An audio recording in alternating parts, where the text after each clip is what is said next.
MSME महोत्सव में पहुंचे जगदम्बिका पाल, वक्फ बिल के विरोध में विपक्ष को घेरा। फरीदाबाद में आयोजित नेशनल एमएसएमई के सालाना महोत्सव में सांसद एवं वक्फ बिल के चेयरमैन जगदम्बिका पाल ने देश की अर्थव्यवस्था में एमएसएमई के योगदान को सराहा। उन्होंने कहा कि आज देश की जीडीपी में एमएसएमई का 30% योगदान है और यह क्षेत्र भारत को विश्व की शीर्ष अर्थव्यवस्थाओं में पहुँचाने में महत्वपूर्ण भूमिका निभा रहा है। इस मौके पर उन्होंने उत्कृष्ट कार्य करने वाले उद्यमियों को सम्मानित किया और उनकी समस्याओं के समाधान के लिए सरकार तक उनकी आवाज पहुंचाने का आश्वासन दिया।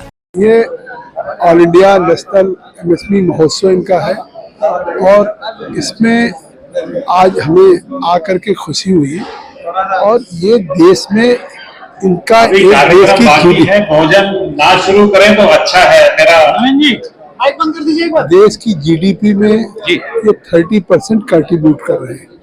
ये देश के इकोनॉमी को टॉप 5 फ्रेजाइल से टॉप 5 लार्जेस्ट इकोनॉमी बनाने में इनका बड़ा योगदान है। विकसित भारत जो नरेंद्र मोदी जी की कल्पना है उसको साकार अगर हम कर सकते हैं तो मीडियम स्मॉल माइक्रो इंडस्ट्री से ही कर सकते हैं।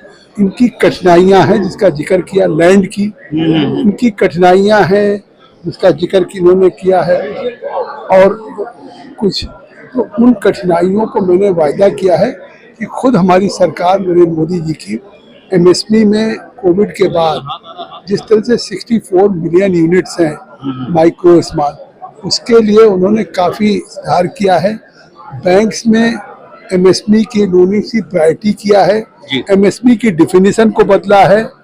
मतलब अब 1 करोड़ टर्नओवर 5 करोड़, 5 से 10 करोड़, 10 से 20 करोड़, ये तीनों की डिफिनीशन बदल गई है और इसकी सरकार की नीतियों से इस एमएसपी को और एमएसपी में सिडबी भी सपोर्ट कर रहा है, बैंकर्स भी सपोर्ट कर रहे हैं और अभी भी जो कठिनाई आ रही है सबसे ज़्यादा फोकस आज प्रधानमंत्री का इस सरकार का है कि अगर हम 2027 तक 3rd लार्जेस्ट वर्ल्ड की इकोनॉमी बनना चाहते उसमें एमएसएमई का योगदान है। सर, एज ए वक्फ बोर्ड के चेयरमैन आज पटना के अंदर जो है प्रदर्शन किया जा रहा है, लालू और तेजस्वी भी शामिल हुए हैं, जबकि योगी ने कहा है कि ये जो वक्फ बिल का जो विरोध कर रहे हैं इन्होंने ही जो है इसकी आड़ में अपने निजी फायदे उठाए हैं और देश और जनता और मुसलमानों के लिए ये बिल बहुत ही फायदेमंद है।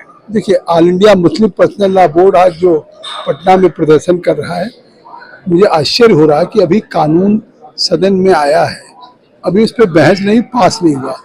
सरकार अगर इस कानून में अमेंडमेंट लेकर के आ रही तो बेहतरी के लिए आ रही है। वक्फ की जो प्रॉपर्टी उसकी आमदनी से गरीब, पसमानदा, विधवा बच्चों को फायदा हो, इसलिए अमेंडमेंट कर रही है। अभी तक किसको फायदा रहा?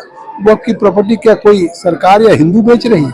कोई मुतवल्ली है, कोई वक्फ बोर्ड का केयर टेकर, वही तो खुर्द बुर्द कर रहा है और फायदा उसके इनकम का किसी गरीब मुसलमान को नहीं मिल रहा। अगर इसको बेहतर बनाने के लिए सरकार काम कर रही तो इस पे आंदोलन कर रहे हैं और लालू हो, तेजस्वी हो, कांग्रेस हो, वैसी हो, ये उसमें शामिल हो रहे हैं इसलिए कि ये देश में मुसलमान को वोट बैंक समझते हैं, उनको उनके विकास की चिंता नहीं है।